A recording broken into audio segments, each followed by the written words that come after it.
This is Tim Durham with Durham's Bee Farm. We're located in North Mississippi, and we received about 1.5 inches snow last night, although it's melting off rapidly. Now these bees, this bee yard here is located right next to a swamp land, and you can see the water there in the distance, and bees, they need a lot of water in the springtime when they start to multiply, and they need a lot of water in the hot July and August. Now, honeybees will cool their hive in the hot summer, July and August, and they use water to do this. But today we're going to talk about how they keep themselves warm. They're cold-blooded, of course, so they have to keep themselves warm in the freezing weather to live. And they're a social insect, so it takes a lot of them working together to make it through the winter. Now, bees are capable of generating 100 degrees above the outside temperature.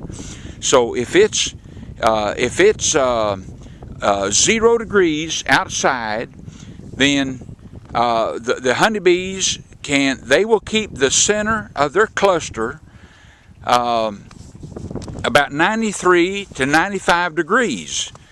Now, bees don't technically hibernate. Now we're looking at the front of the bees, and of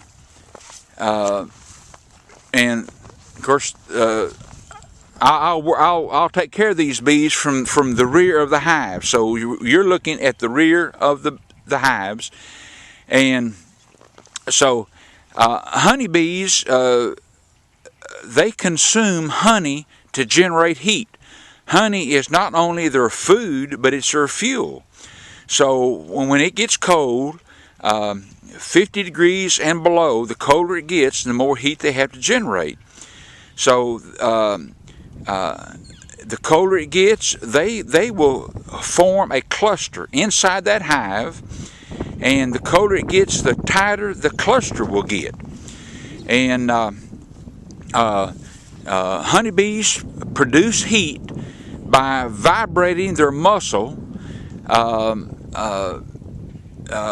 the same muscle that the honeybee, the largest muscle that the honeybee has in her body is the wing muscle.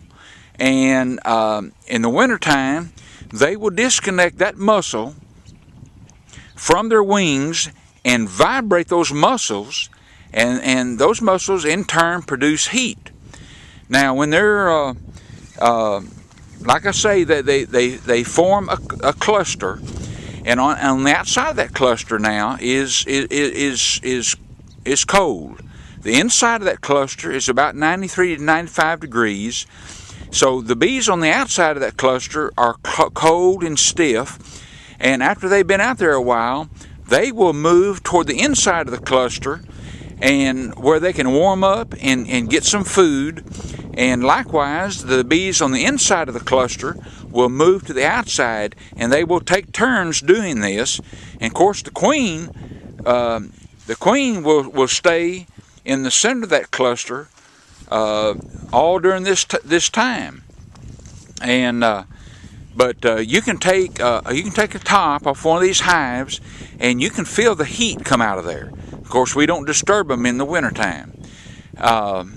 But for beekeepers, one important thing, you can't see it, but of course this is called the top cover right here. This is the top cover, and there's ventilation underneath here where so the bees, it's important that they have ventilation. We don't seal that hive off completely. We make sure they have ventilation in the summertime.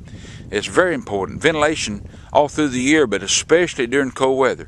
So I hope this has been helpful to you, and we'll show you our website, durhamsbeefarm.com, and I hope you enjoyed this. And if you did, let us know, and we'll make some more videos, and we'll do one in the summertime, how they cool their hive.